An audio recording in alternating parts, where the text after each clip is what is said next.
शब्द, तुझे भरोसा नहीं ना, तो फिर जा अपने कमरे में जाकर देख।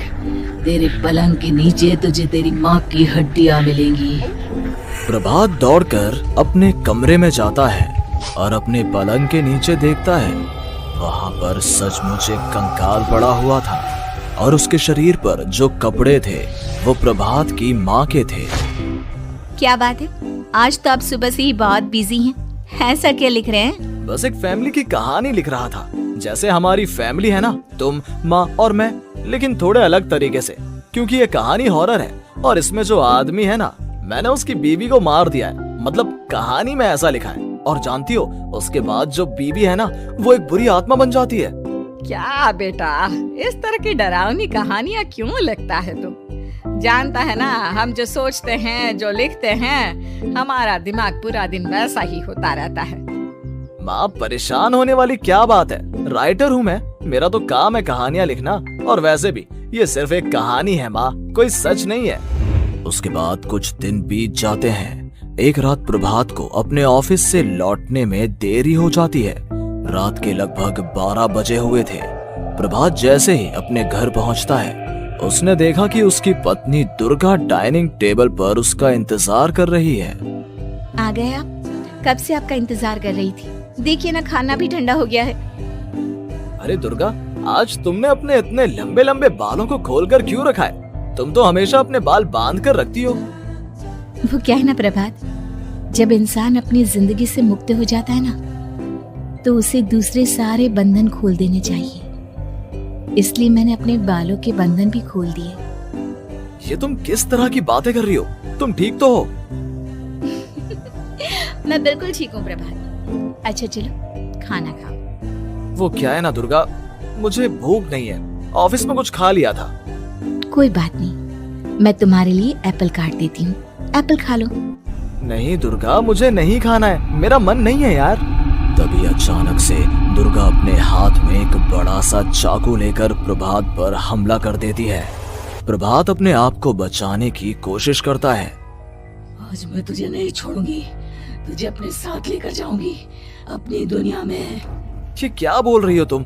तुम्हारा दिमाग खराब हो गया है। आखिर तुम हो कौन? दुर्गा अपनी गर्दन टेढ़ी करते हुए बोलती है। मैं दुर्गा हूँ, तुम्हारी पत्नी। ध्यान से देखो मेरी आंखों में।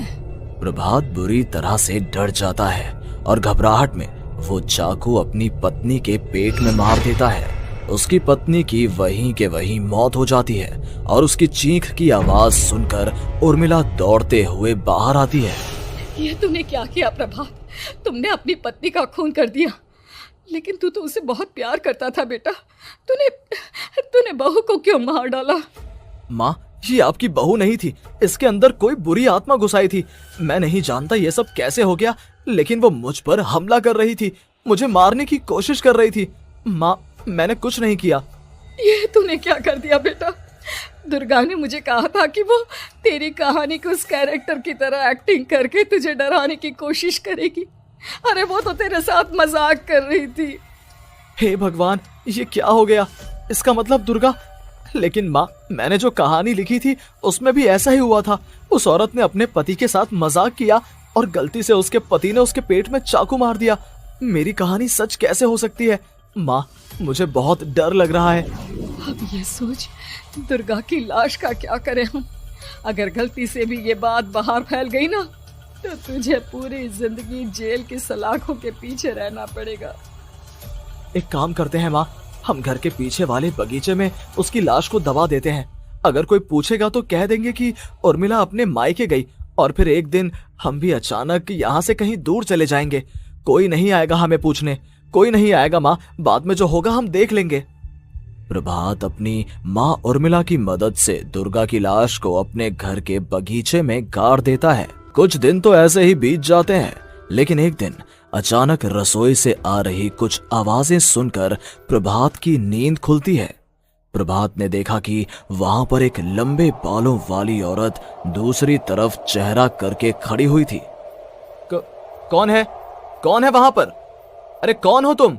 मैं दुर्गा हूँ प्रभात। क्या हुआ? मुझसे इस तरह के सवाल क्यों कर रहे हो तुम? तुम दुर्गा नहीं हो सकती। दुर्गा तो प्रभात, मैं तुम्हारी पत्नी हूँ, तुम मुझे कैसे भूल सकते हो? 4 दिन के लिए मायके क्या चली गई, तुम तो मुझे भूल ही गए। अब अगली बार ना मैं कहीं नहीं जाऊंगी। पता चला तुमने तो मुझे पहचानने से ही इनकार कर दिया। नहीं, तुम दुर्गा नहीं हो सकती। तुम दुर्गा हो ही नहीं सकती। मैं जानता हूं ये सब क्या हो रहा है। मैंने अपनी कहानी में लिखा था कि उस आदमी की पत्नी की मौत के बाद एक बुरी आत्मा उसका रूप लेकर उसके घर में आ जाती है। तुम वही हो ना? और अचानक से खूबसूरत दुर्गा का चेहरा काला पड़ जाता है। उसकी आंखें लाल हो जाती हैं और पूरे शरीर पर बाल, लंबे नुकीले नाखून, उसके दोनों पैर उल्टे हो जाते हैं और बेहद डरावनी आवाज में वो चिल्लाकर कहती है, बुरी आत्मा, मेरा खून करके मुझे अपने ही घर में गाड़ कर तू मुझे बुरी आत्मा कह रहा है? मैं तुझे छोड़ूंगी नहीं। और अचानक से प्रभात के घर में बेहद डरावनी आवाजें गूंजने लगती हैं। घर में चारों तरफ बहुत सारी बुरी आत्माएं नजर आने लगती हैं। प्रभात घबरा कर अपनी माँ को आवाज देता है, माँ कहाँ है आप? जल्दी आइए माँ, देखिए ना ये सब क्या हो रहा है। प्रभात ने देखा कि अचानक से उसकी माँ कमरे से दौड़ कर आती है। क्या हुआ प्रभात? और ये लोग कौन है? इन सब की गर्दन टेढ़ी क्यों है? इनके बाल खुले हुए। हाँ प्रभात, ये सब लोग तो मुझे मरे हुए नजर आ रहे हैं। हाँ माँ, ये सब लोग मरे हुए ही हैं और ये ठीक वैसा ही हो रहा है जैसा मेरी कहानी में हुआ था। लेकिन मेरी कहानी के हिसाब से तो आप भी। अचानक से उर्मिला का रूप बदल जाता है। वो भी एक डरावने साए की तरह बन जाती है और बेहद डरावनी आवाज में चिल्ला चिल्ला कर कहती है, मर गई तेरी माँ। जानता है, कल रात जब तू सो रहा था ना, तो मैंने उसके शरीर का सारा खून पी लिया। अब बस हड्डियां बची है उसके शरीर में। नहीं, ऐसा नहीं हो सकता। ऐसा बिल्कुल नहीं हो सकता। मेरी माँ नहीं मर सकती। तुझे भरोसा नहीं ना? तो फिर जा, अपने कमरे में जाकर देख। तेरे पलंग के नीचे तुझे तेरी माँ की हड्डियां मिलेंगी। प्रभात दौड़कर अपने कमरे में जाता है और अपने पलंग के नीचे देखता है। वहां पर सचमुच एक कंकाल पड़ा हुआ था और उसके शरीर पर जो कपड़े थे वो प्रभात की माँ के थे। माँ, अब मुझे कुछ करना पड़ेगा। लेकिन मेरी कहानी में लिखा था कि माँ की मौत मेरे हाथों से होगी, पर माँ तो पहले ही मर चुकी है और वो बुरी आत्मा मुझे भी मार देगी। नहीं नहीं, इससे पहले कि वो मुझे कुछ करे, मुझे उसका काम खत्म करना होगा। प्रभात अपने हाथ में बड़ा सा चाकू लेकर उस बुरी आत्मा पर हमला कर देता है जिसने प्रभात की माँ का रूप लिया हुआ था।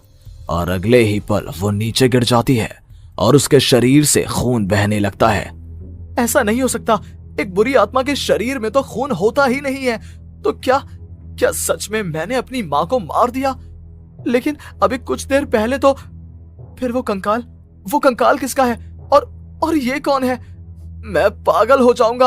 और अपनी माँ की लाश, इसका मैं क्या करूं? लोग पूछेंगे तो मैं क्या जवाब दूंगा? तभी वहां पर दुर्गा का रूप लेकर जो आत्मा थी उसने प्रभात से कहा, गाड़ दे अपनी माँ को ले जाकर उसी जगह जहाँ तूने मेरा खून करके मुझे गाड़ दिया था। जा, चला जा। घबराया हुआ प्रभात पागलों की तरह अपनी माँ की लाश को लेकर बगीचे में गाड़ देता है।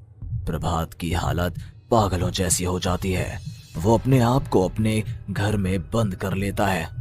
कहानी के हिसाब से तो आगे ये हुआ था कि कहानी लिखने वाले ने उन बुरी आत्माओं से डरकर आत्महत्या कर ली थी। तो क्या मैं भी मर जाऊंगा?